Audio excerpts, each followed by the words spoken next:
2022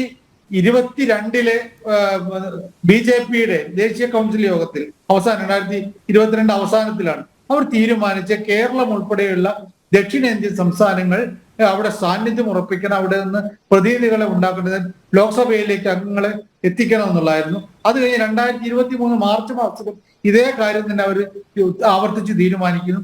ഇപ്പോൾ ഞാൻ എന്റെ ഒരു കണക്ക് കൂട്ടൽ, നേരിട്ട് നരേന്ദ്രമോദി തന്നെ ആദ്യമായിട്ട്, മറ്റു സംസ്ഥാനങ്ങളിലൊന്നും അത് ഇത്രയും ശക്തമായിട്ടുള്ള സാന്നിധ്യം ഉറപ്പിച്ചുകൊണ്ട് പോയിട്ടില്ല.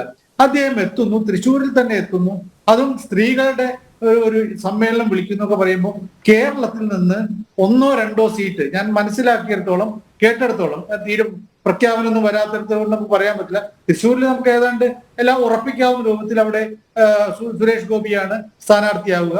അവിടെ മാത്രം, തൃശ്ശൂർ മാത്രമല്ല, നിർമ്മല സീതാരാമൻ എന്ന് പറയുന്ന നരേന്ദ്രമോദിയെ പോലെ തന്നെ ശക്തമായിട്ട് കാര്യങ്ങൾ, രാഷ്ട്രീയ കാര്യങ്ങൾ അവതരിപ്പിക്കുകയും ഭരണപരമായ കാര്യങ്ങൾ അവരുടെ ശക്തമായിട്ടുള്ള സാന്നിധ്യം ഉറപ്പിക്കുകയും ചെയ്തിട്ടുള്ള ധനമന്ത്രിയെ അവിടെ തിരുവനന്തപുരം മണ്ഡലത്തിൽ നിർത്താനുള്ള ശ്രമം ഒരു നീക്കം നടക്കുന്നുള്ളതായിട്ട് അറിയുന്നുണ്ട്. സ്വാഭാവികമായിട്ട് അപ്പോ ഇനി അങ്ങോട്ടേക്ക് അവരുടെ നീക്കം എന്ന് പറയുന്നത് ഇവിടെ നിന്ന് സീറ്റ് പിടിക്കുക എന്നുള്ളത് തന്നെ ആയിരിക്കണം.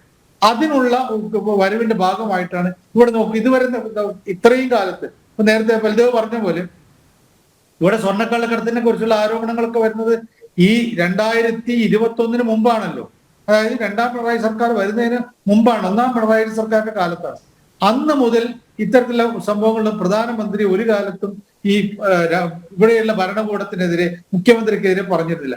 ഇപ്പോൾ അദ്ദേഹം വന്നിട്ട് കാര്യമായി പറഞ്ഞിട്ടുള്ള പേരൊന്നും പ്രഖ്യാപിക്കാതെ ആണെങ്കിൽ പോലും ഈ സ്വർണ്ണക്കള്ളക്കടത്തിന്റെ മുഖ്യ സ്രോതസ് എവിടെയാണെന്നുള്ള കാര്യം നമുക്കറിയാമല്ലോ എന്നാണ് അദ്ദേഹം പറഞ്ഞത്. അതൊരു രാഷ്ട്രീയമായിട്ടുള്ള ഒരു വാദമാണ്, അല്ലെങ്കിൽ ഒരു സ്ഥാപിക്കലാണ്. അതോടൊപ്പം തന്നെ ഈ സർക്കാർ ചെയ്ത കാര്യങ്ങൾ പറയുന്നുണ്ട്. അതായത് ഇവിടെ സംസ്ഥാന സർക്കാർ ആവർത്തിച്ച് പറയുന്ന ഈ കുടിവെള്ളത്തിന്റെ കാര്യത്തിലാണെങ്കിലും ഈ വീടുകളുടെ കാര്യത്തിലാണെങ്കിലും ഒക്കെ ഒരു സ്ഥലത്ത് ലൈഫ് മിഷൻ എന്ന് പറയുമ്പോൾ അതിന് പകരം ഞങ്ങൾ PMAY അനുസരിച്ചാണ് വീട് കൊടുക്കുക, ഇത്ര ലക്ഷം ആൾക്ക് കൊടുത്തു, ഈ കക്കൂസുകൾ കൊടുത്ത കാര്യം, അല്ലെങ്കിൽ പിന്നെ ഈ ഗ്യാസ് കണക്ഷൻ കൊടുത്ത കാര്യമൊക്കെ ആവർത്തിച്ച് പറഞ്ഞു. അതൊക്കെ തെരഞ്ഞെടുപ്പിന്റെ ഭാഗത്തുള്ളതാണ്. ഇനി അങ്ങോട്ടേക്ക് ഇതാണ് കാണാൻ പോകുന്നത്. ഞാൻ ആ വാദപ്രതിവാദങ്ങളെ കുറിച്ചോ അതിൽ നിരത്തിയിട്ടുള്ള കാര്യങ്ങളെ കുറിച്ചോ അല്ല പറയുന്നത്. നേരിട്ട് പ്രധാനമന്ത്രി കേരളത്തിൽ എത്തിയിരിക്കുന്നു, തൃശ്ശൂരിൽ എത്തിയിരിക്കുന്നു. പ്രത്യേകിച്ച് സ്ത്രീകളുടെ സമ്മേളനം എന്തുകൊണ്ട് തൃശ്ശൂരിൽ വിളിച്ചുകൊണ്ട് പോലും പ്രത്യേകതകളാണ്. അതായത് ഇപ്പോ സുരേഷ് ഗോപിക്കെതിരെ ശക്തമായിട്ടുള്ള ആരോപണം, അദ്ദേഹത്തിന് കേസുള്ളതാണ്, ഒരു സ്ത്രീയെ അപമാനിച്ചു എന്നുള്ള പേരിലാണ്, സ്ത്രീത്വത്തെ അപമാനിച്ചു എന്നുള്ള പേരിലാണ്. അപ്പൊ സ്വാഭാവികമായിട്ട് സ്ത്രീകളുടെ പിന്തുണ BJPക്കുണ്ട്, നരേന്ദ്രമോദിക്കുണ്ട്. നരേന്ദ്രമോദിയുടെ പ്രതിപുരുഷനായിട്ട് നിൽക്കുന്ന മത്സരിക്കുന്ന സുരേഷ് ഗോപിക്ക് ഉണ്ട് എന്ന് സ്ഥാപിക്കലാണ്. കേരളത്തിലെ രാഷ്ട്രീയ രംഗത്തൊന്നുമില്ലാത്ത നടി ശോഭനയെ പോലെ, വൈക്കം വിജയലക്ഷ്മിയെ പോലുള്ള ആളുകളൊക്കെ സ്റ്റേജിൽ തന്നെ നിർത്തിയത് കൊണ്ട് സ്ത്രീകളുടെ പിന്തുണ എന്നുള്ളത് വരുത്തുകയാണ്. ഇത് രാഷ്ട്രീയമായിട്ടുള്ള ബലപ്രയോഗത്തിലെ നല്ല ഒരു നീക്കമാണ്. ഞാൻ BJP അനുകൂലിച്ചുകൊണ്ടോ അല്ലെങ്കിൽ നരേന്ദ്രമോദി അനുകൂലിച്ചുകൊണ്ടല്ല പറയും. പക്ഷെ രാഷ്ട്രീയ തന്ത്രങ്ങൾ നടപ്പാക്കുന്നതിൽ വളരെ കൃത്യമായിട്ട് കേരളത്തിൽ ഏറ്റവും ആദ്യം അതിന് ഉദ്ഘാടനം നിർവഹിച്ചിരിക്കുന്നു. ഇവിടെ അതിന് പകരമായിട്ട് ചാണകവെള്ളം നിറച്ചതിനെ കുറിച്ചൊക്കെ പറഞ്ഞു. അത് എല്ലാ രാഷ്ട്രീയ പാർട്ടികളും ഇത്തരത്തിലുള്ള കാര്യങ്ങൾ ചെയ്യാറുണ്ട്.